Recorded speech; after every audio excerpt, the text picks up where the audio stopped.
I'm Joshua, and I'm an INTP.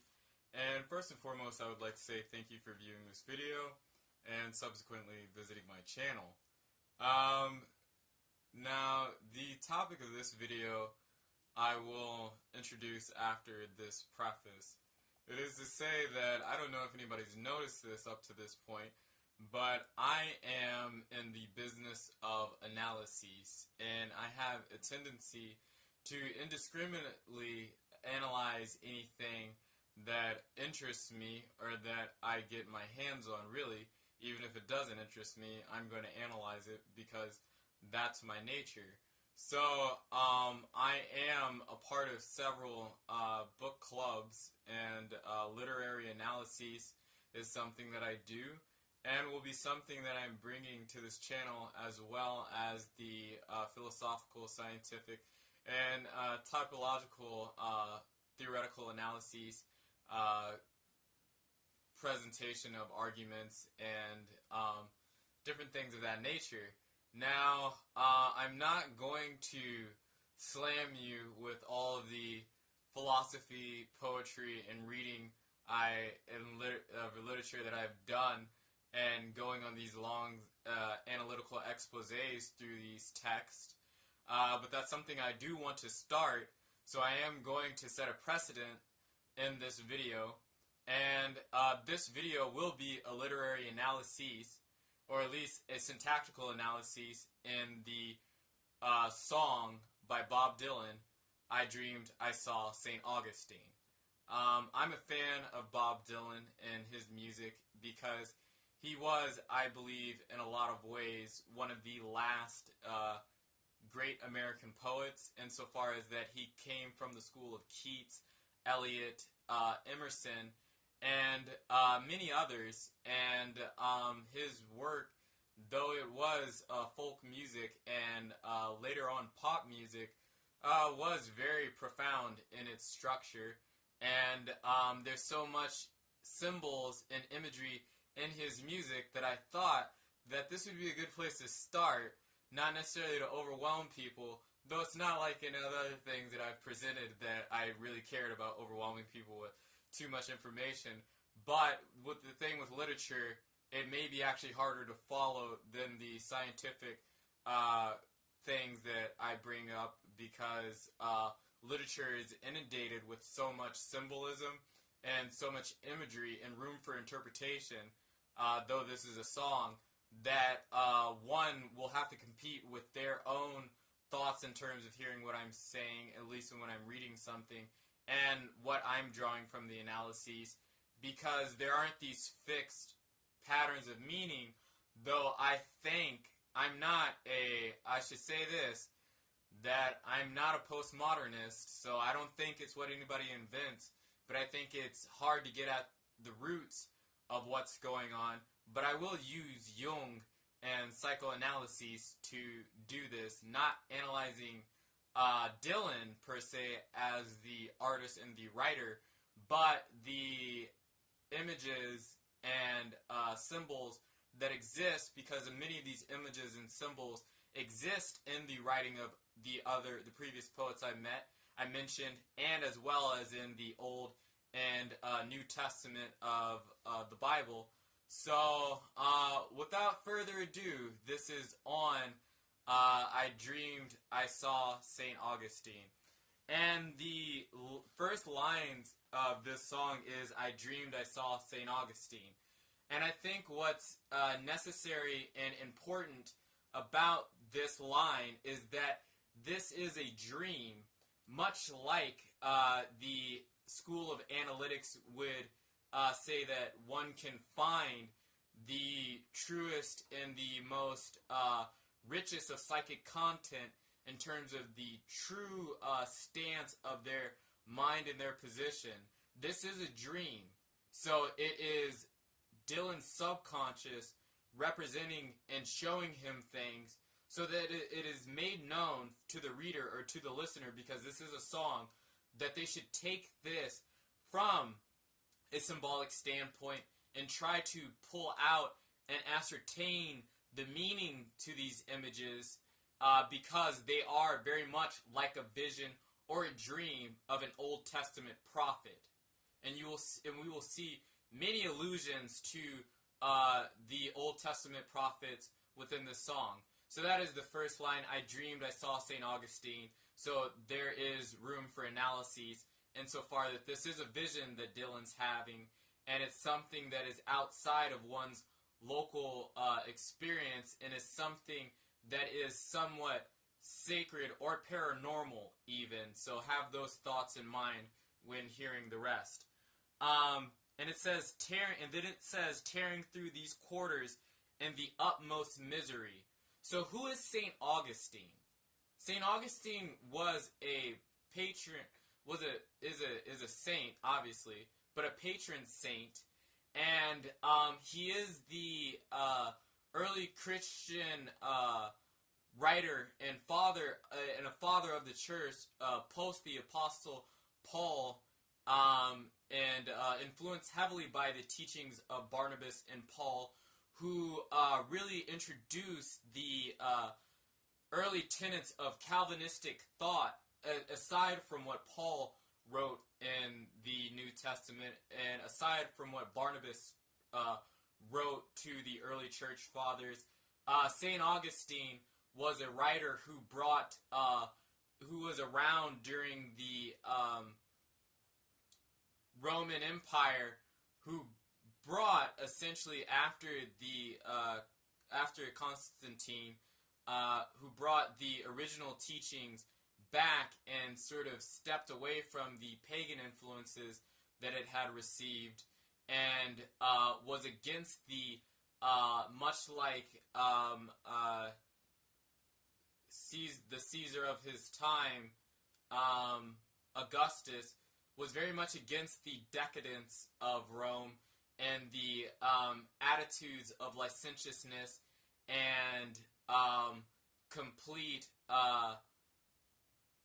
disavowal of the traditional moral and ethical stances and ascribing to excellence that it once held. Augustine wrote explicitly against these things and wrote to Christians that there are two cities, and there is the city of man and all the injustices that, so I should revert, and all the injustices that were going on in Rome, and essentially that Rome was rotting at the core and it was becoming corrupted. And so Augustine wrote in the city of God that there were two cities. There was the city of man that was heavily wrought with corruption and was a tarnished and rueful place, insofar as it was very analogous to Sodom and Gomorrah of the Old Testament, and said that those who are not the true followers live in the city of man, and they will not see justice, and they do not seek justice, they do not seek truth, and they do not seek reason. They only try to do their own devices, and only head and tend towards their own destruction. And when God's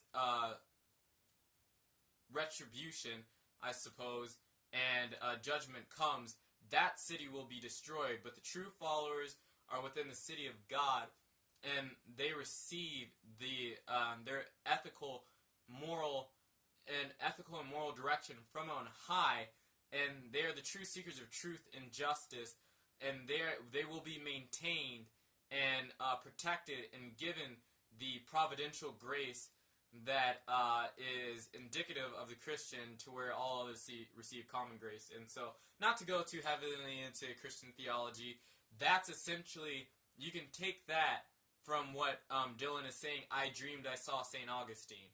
And why that may be pertinent and important is that Dylan wrote during the 60s and the 70s, and I can't remember exactly what year I Dreamed I Saw St. Augustine came out in. I know it came out on the CD, well, not the CD, it wouldn't be the CD at that time, but I have it in the CD, John Wesley Harding, and came out on that record, John Wesley Harding, and I believe that was in 67, and you have to understand that at that time in 67 in the American populace, at that point, there had been the death of Medgar Evers, there had been the death of Martin Luther King, there had been the assassination, I believe, there had been the assassination of John F. Kennedy, and his brother Robert, and there's just so much in, I believe, Watergate also. So there was so much that was analogous to Augustine's time in the Roman period that's going on in American life and culture that Dylan's drawing from and making these associations and connections. So he's tearing through these quarters in the utmost misery. He's like a Old Testament prophet in the sense that he's moving through his space, or this world, which we assume is the Roman Empire, in complete and absolute misery by the destitution and decadence that he sees in the country, and its complete rotting from the core in terms of the corruption that plagues it. So he's miserable by what's going on, and he's feeling the existential woes and disappointment, allergies, in mankind. And in the next line it says, with a blanket underneath his arm and a coat of solid gold. And here there is a connection between a messianic figure, a prophetic figure, the idea of genius, and divine savior. So there's a lot of ideas going on, but what one can understand is there's the general hero mythology underlying it all, and that Augustine has a coat of solid gold, though he is a downtrodden and sorrowful figure, and he stands for something that is very abrasive to the general populace. He comes with warmth and comfort, and also a pristine majesty to him by way of what he stands for and as he exists. He is the quintessential, or the romantic notion of genius that's, I think, that most Western intellectuals would associate with right now as the individual who's going to bring rectification to the field or the domain, or the individual who's going to bring rectification and justice, like Martin Luther King, or like Medgar Evers, or the members of the Black Panther Party, or the Rosa Parks, or the social activists that were so prominent in that age, in that era that Dylan is writing from. And, Augustine is a symbolic representation of that spirit and that ethos, or that credibility. And those people and those individuals, they bring beneficence and benevolence with them, with a very heavy existential burden and a very awe-inspiring and enamoring quality to them, and the mode of a being and existence that they have is as if they're glowing and golden. So that's that. And the next line is saying, searching for the very souls whom already have been sold. So the first lines go, I dreamed I saw St. Augustine, alive as you or me, tearing through these quarters in the utmost misery, with a blanket underneath his arm and a coat of solid gold, searching for the very souls whom already have been sold. The soul, searching for the souls whom already have been sold. It is not as if, so it's a degree of empathy that is very analogous, or I think originally is conceived in the gospel accounts of the New Testament, or what Paul says about the love of God, insofar as that he had love and grace for, or Christ had love and grace for us when we were his enemies. I hope I'm getting that right. And so what that's supposed to mean, or what that's supposed to illustrate, is that the figures who rectify things or set things right, or revivify, as we will see later, the cultural and important elements that have sort of been cast to the bottom of the sphere of consciousness in the general populace. the ones who revivify those things and essentially bring the boom back to the kingdom, they go to a place to where the most hopeless, insofar as the souls that have been lost, are the ones that are most strident, and the ones that are completely juxtaposed to them, they confront the dragons or the completely damned and lost. Their empathy and their interest extend to even that faction, and they're not merely just concerned with the afflicted or with doing good in one sphere, but they want to rectify the kingdom, essentially. And here, now, Dylan is going to really bring out the Old Testament allusions, and when he says, "Arise, arise," he cried so loud with a voice without restraint. This is very introverted feeling latent, but it's very Old Testament prophet laden, as in prophets in the Old Testament work like this, that Israel, as I have it understood, would generally go against whatever God mandated or the kings of Israel mandated for them to do. And even the kings sometimes. They had the law. They had the law of Moses. They had the Levitical laws. They had Deuteronomy. They had the Torah, essentially. The first 5 books of the Bible, or the Jewish teachings. They had those things, so they knew what they were supposed to be doing. And they knew what their purpose and their mission was on the earth. What they were here for, essentially. What was their greatest or highest self. That was supposed to be mapped on to these sacred texts. And the Jews were supposed to abide by these things, in a sense, to be true worshipers and followers of God, or to be truly enlightened, if you want to think about it like that, or truly actualized individuals, that they stood the middle ground and did the Pilgrim's Progress that builds the necessary character to go through life without being corrupted and turning to absolute cynicism or nihilism, essentially. And the Israelites would often run from what they knew they were supposed to be doing, or the language that is used is that they would whore themselves out to idols and idolatry. Essentially, they would whore their souls, or sell themselves off, or get themselves off into slavery or subjugation by something that was completely malevolent and death-bringing. They would not follow what they knew was true or what was written on their hearts.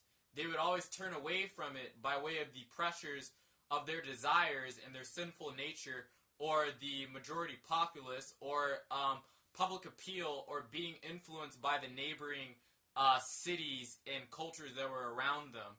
They, in a sense, could not abstain from always losing their integrity. And the prophets, when this got to a critical mass, in a sense, would come and call out Israel and call out the kings and say, listen up, this is what you're doing, and this is what you need to do, essentially, to rectify and bring back stability and life to the kingdom, per se. Because the kingdom of Israel was always in trouble, except for a few periods, at least I believe. Like, historically, the time of David and... I mean, I'm not a Christian, so I read this stuff, like, on my own spare time, so I apologize if I'm not getting this completely right. But, yeah, so that's the general image, and moving on, he says, "Come out, ye gifted kings and queens, and hear my sad complaints." So this, again, is, we have to consider what was going on in Dylan's time and what was going on in the Roman Empire with Augustine, and what was going on in the Old Testament. All these things are connected because you can essentially think of them being the same story being recapitulated over and over and over again and being recanted through time over and over again. So, decadence and corruption. The empires, so a little tidbit is that ancient empires were really about amassing gold. And they were really about decadence and wealth, specifically the Babylonian way of life. And there's a great dichotomy in the Old Testament between the way the Babylonians live and the way that the Israelites live. That the Israelites should not live like the Babylonians. The Israelites should not essentially take on the spirit of decadence and overconsumption, the complete covetousness and overindulgent nature in pleasure and self-aggrandizement or narcissism, essentially. The Israelites were not supposed to do that. It's not like they didn't do that. They weren't supposed to do that, but they did that. Sound pretty familiar to things nowadays. But, yeah, history repeats itself. I really believe that to some extent. Hegel was onto something. But, so this is what was going on. And this is what that line that Dylan is saying. And this is what was going on in the American landscape, per se, is that there was, I'm not a communist, but I'm about to use Marxist language, there was a growing bourgeoisie in the American populace insofar as that post-industrialization, there was a great change and divide in the Puritan and moral landscape in insurrecting a new religion of capitalism, essentially, and so far as that people were concerned solely with their gain and their wealth. And you see the advent in the change, even in the underpinnings of the Christian vein, and you have the emergence of what some people call the health-wealth gospel, an infusion of Gnostic and New Age beliefs. And so far as that, there's just in the creation of self-help, but not traditional self-help like one would think, but primarily Napoleon Hill's Think and Grow Rich, which is a redressing of Gnostic conceptions, and Dale Carnegie's How to Win Friends and Influence People. These are a lot of facts I keep, so they're in different categories, so I gotta think about them. And these things they were creating and they still have their place. It's not like these things have gone away. They were creating a consciousness in the American psyche that was only growing so far in its leaning towards decadence and overconsumption or consumerism per se, and people were living very different lives post the industrial period because they now had cars, they now had theaters, they now had so much that if you were a white person in America in that time, you were living a really amazing life. And they were living amazing lives in comparison to prior in American period. I mean, obviously, they were living really amazing lives to where they could get a factory job and be making decent living, and they could retire, and they'd have the white picket fence, and they would have children, and they could have automobiles and take vacations and things. They were living as kings and queens. And by way of the creation of public schools and other things, they were privileged to have educations or the type of learning that really in previous times in the world's history was only available to noblemen, kings, and people who owned land, people who had power and things like that. The common man was not essentially vaunted up as he was in the American culture, but he really wasn't. It's because it wasn't everybody. It was basically white men at the time. But still, that's who, in white women, but women, you know, they had their issues too. But they were living a lot better than all the other women of other races. So there's that to say.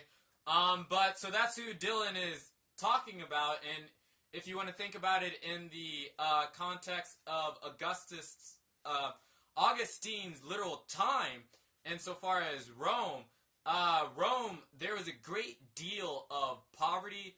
There was a great divide between the haves and the have-nots. There was lush in grand structures in Rome and people with an enormous amount of wealth, but then there was such disparity. And the difference between the oligarchies, I don't think that's the right word. No, it's not the right word, sorry. But the difference between the patrons of Rome and the patronage was significant. And in Rome, there was no sense of that changing, but they were the very ones that were driving the country to ruins because they were the ones that were influencing the major political and social decisions, if that doesn't sound familiar to things that are going on nowadays. And so that's who Augustine is calling to, and that's who Dylan is talking to, and the Old Testament prophets, particularly I think Isaiah, he said, I'm not going to go to the people because they're commoners. They won't understand. They're only under the rules of the legislation and the kings. So that's who I will go and talk to. And sure enough, they didn't listen either. Who would have figured? People are asinine, you know. So he said, and hear my sad complaints. I think that goes, I'm an INTP, so I'll even say that. Because it's not as if people who do these things, and you see it in the lives of Mahatma Gandhi or Martin Luther King, it's not as if they're eager to certainly be in the positions that they want to be in. It's not like they feel great about the world or how people act. It's like Joan of Arc. I don't think she wanted to risk her life because the Catholic Church was a completely totalitarianistic, dogmatic, and destructive entity. No hero. I mean, we have the religion of narcissism right now in our culture, but there was a true sort of religion of heroism in the true hero. The true hero is called. They don't volunteer themselves, and they're not particularly eager to share the roles that they do, because if the rest of the song should tell you that it's dark, it's horrific, and it's terrifying. It's not as if people want to be confronted with the shadows that exist within themselves and the malevolent forces that exist in other people and in the world. It's not fun to do battle with those things or to come against those things, but wearing a coat of solid gold essentially compels one to do it because they got to do what's right, because if they don't, nobody is, and the whole thing's going to blow up, so they got to take a chance anyways, because they don't really want to see the world burn. So that's where he's going with that. And it says, no martyr is among ye now, who you can call your own, so go on your way accordingly, but know you're not alone. So no martyr is among ye now, who you may call your very own. There is none against you. Essentially, you are all ones who have poured out your soul. I'm not talking to you specifically, but what Dylan is saying through Augustine is that you are all ones who have poured out your soul. You do not stand for anything. You have no integrity. You care not about the truth. You care not about fulfillment. You only want to bring people to your ears who essentially pour honey to them and give what you want to hear. The soul is tickled by the littlest and most just meaningless morsel in so far as some pithy anthem or some maxim in some sense, that it does not even care for truth and can no longer stand it. It's in the writings of Plato that most people exist in the cave and they can't handle the light And if you come back to them talking about the light and the true in the real world, hello, they killed Socrates, they will kill you. And we're getting to that. But what he's saying is who you can call your own, insofar as that there can be no pride insofar in the people and what they stand for, because they're not producing a spirit of life. They're constantly living in a spirit of decadence and nihilism and apathy, and it's doing horrific things to the kingdom, and there is nothing to be proud of, because the Israelites at one time, if you want to think of that illustration, they could say, at least we have David, at least we had Moses, at least we had these great figures who communed with the divine spirit and brought God to man, essentially. I see it sometimes in physics. At least we had Einstein. We can't say it like people, human nature. It's like we can't say it anymore. There's no one amongst us anymore who's clothed in a coat of solid gold, and we will forever be haunted by their images. And in one vein, iconicize them and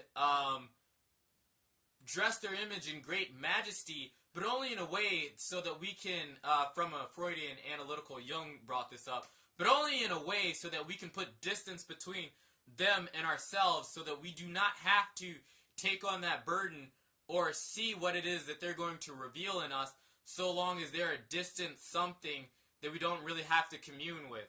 If you don't have to commune with it, you can appreciate all the wonderful aspects of it, but you do not see in the creative potential it has, but you do not see the truth that comes with it and the destructive elements that are also intertwined in it, because it stands for something that is greater than the self. And no person can come in contact with that without being changed or dying to themselves, essentially. Like, you can't touch the Ark of the Covenant in the Old Testament without falling to your knees and dying. Because people, we have shadows, and we have egos, and we have a lot of things. It's just that, alright, no martyrs amongst them. And so go on your way very accordingly, but know you're not alone. And it goes as follows, as Jung said.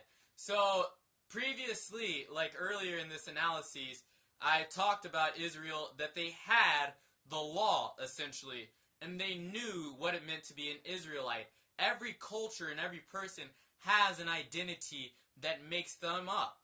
They know, like in America, despite what many people, you look at the current American populace, despite the traits that they hold, the qualities that matter in America are rationality and intellect. The founding fathers were intellectuals. That is what matters. It is industriousness, being hardworking, autonomous, insofar as that you make your own way, and democracy and republicanism, insofar that it's a hybrid, and that the holding each other accountable, essentially.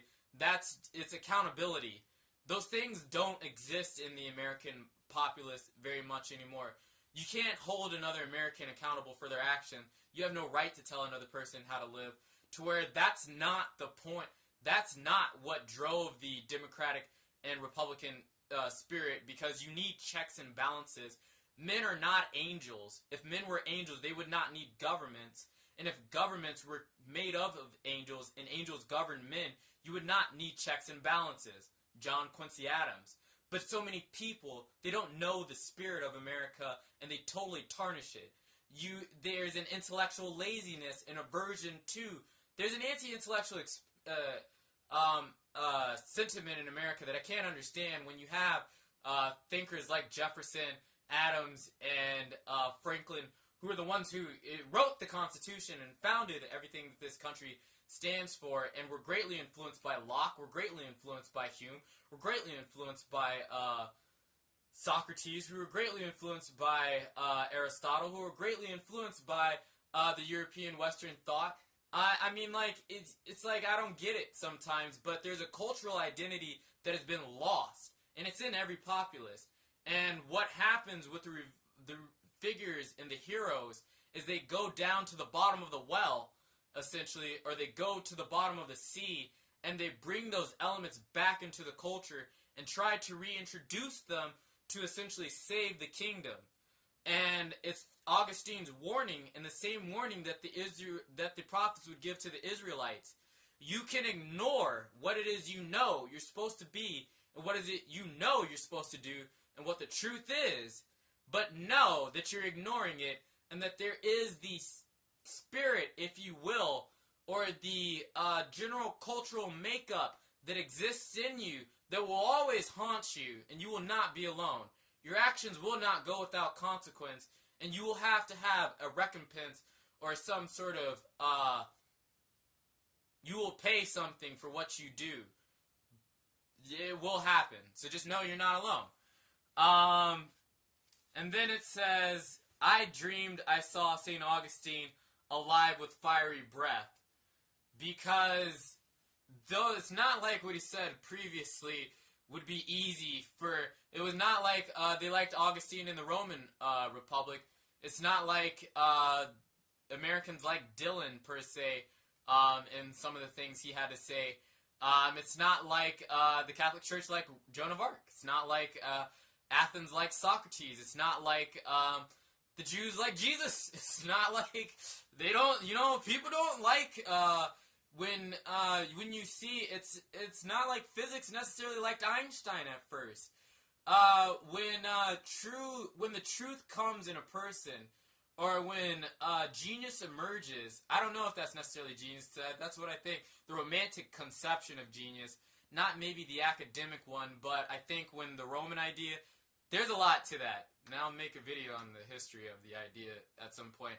But the romantic notion, or the Roman idea of genius being a divine spirit, or being some sort of agent in the person's life, a guide, a daemon, or a demon of some sorts, not in the way that Christians take the thing, but a guardian angel. When a person comes, or the ideal self, this old ideas reiterated over and over again. When a person comes fully immersed in that thing to say what they have to say, what the truth is essentially, it's never nice, because they don't come when things are good. They only come when things are bad. And if you weren't so corrupted, lazy, and decadent, this wouldn't be necessary and this vision wouldn't happen. But Augustine is there nonetheless with fiery breath. And I dreamed I was amongst the ones that put him out to death. And I alluded to this earlier. Jung said that the reason we iconicize genius, or we make representations of images, is because we can't approach the numinous on our own, because it's very rare that people are willing to acknowledge that they have a rascal inside of them, as Alan Watts says, or a shadow, that there is something fundamentally wrong with them, or as the Old Testament says, that they're sinful, or as I say, that we're just all a bunch of damn crazy apes. We won't realize and acknowledge our creatureliness, and how pernicious it can be if we don't keep the thing life, we don't police the thing in some respects, insofar as we got a game that we're trying to play, and it's called civility and being social. But oftentimes it's that's not where people want to go. And Jung said, I don't fear the man who knows he's evil. I fear the man who thinks he's all good and doesn't watch the evil he does with his own hands, where in which the right hand goes one direction, but the left hand goes another, and he is not aware, or he refuses to acknowledge where it is that his left hand goes. That's essentially the state that most people live in, a majority of people, and that's who these people talk to, and that's who exists, because it's just because somebody exists in a governmental structure, just because somebody's a leader, just because somebody's a figure, doesn't mean that they're anything special or different. People are people, and we're all under the same burden, per se, of existence. And I think we can look at some of our own political leaders in this current time and realize that there are some people who are just completely in denial of who they really are. And when people are like that, and you try to show them by way of who you are, or directly telling them who they are and what they're doing, they don't typically like that. And they'll put you on crosses, they'll make you drink hemlock, they'll burn you at a stake, they'll run you out of town. They'll do a lot of things, man, because they don't, it's like, they gnash their teeth and they throw stones. They will stone you. I mean, just be ready for it. But that's what he's saying. And also the thing that is in this, I dreamed I was amongst the ones that put him out to death, is Dylan's own recognition of this shadowy and primitive and selfish, myopic elements to his own nature, the creatureliness that exists in him that is resistant to what is true or what he knows to be ethically correct or morally right. That's essentially, like, I'll use those terms because I think those are the things that people, I don't want to, it's already complicated, I don't want to make it more complicated. But he realizes, and I know it in myself, and I think anybody who's honest knows that they're not all good, and nobody's all good, and we can't be all good. And it's oftentimes that when people hear in America, when they learn of the Holocaust, they think, how could people do anything like that? How could they be so blind and so foolish? But they don't realize they'd be Nazis themselves. If you hear horrific things and atrocities happen in the world, and you think that all the bad guys are out in the world, and they're not in you, there ain't no evil in you, you're dangerous. I will say that. It's like, it's in you. It's in me. It's in all of us. Because we are fundamentally human, and we never get away from being human. Oh, I woke in anger, so alone and terrified, because it is quite an alienating experience to realize that. And it's not as if hearing like when I first read Carl Jung, that wasn't easy.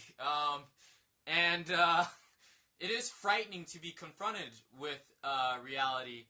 But I put my fingers against the glass and bowed my head and cried, because there is a solace and a sorrow that comes with the burden that one is now going to bear, being confronted with the truth. So it goes, I dreamed I saw St. Augustine, alive as you or me, tearing through these quarters in the utmost misery, with a blanket underneath his arm, a coat of solid gold, searching for the very souls whom already have been sold. Arise, arise, he cried so loud, with a voice without restraint. Come out, ye gifted kings and queens, and hear my sad, sad complaints. No martyr is among ye now, whom you may call your own. So go on your way accordingly, but know you're not alone. I dreamed I saw St. Augustine, alive with fiery breath, and I dreamed I was amongst the ones that put him out to death. Oh, I awoke in anger now, so alone and terrified. I put my fingers against the glass and bowed my head and cried. So that's the first literary analysis that I'll do on my channel. And I know it was a song, but I thought I would ease you into it. Because as you can see, even songs, depends on who writes them. It's not like I like much modern music. But even songs, if one is a poet or if one is a writer, one is dealing with the fundamental elements of what it means to be human, the truth in some respects, in existence. So there's a lot to it, and I'm glad I could share that, and hopefully you found it interesting and not too offensive. Well, I don't really care if I offend people, but it's fun. It's fun at the same time. I try to learn. Anyways, sorry, anyway. That was my video, and thank you for watching.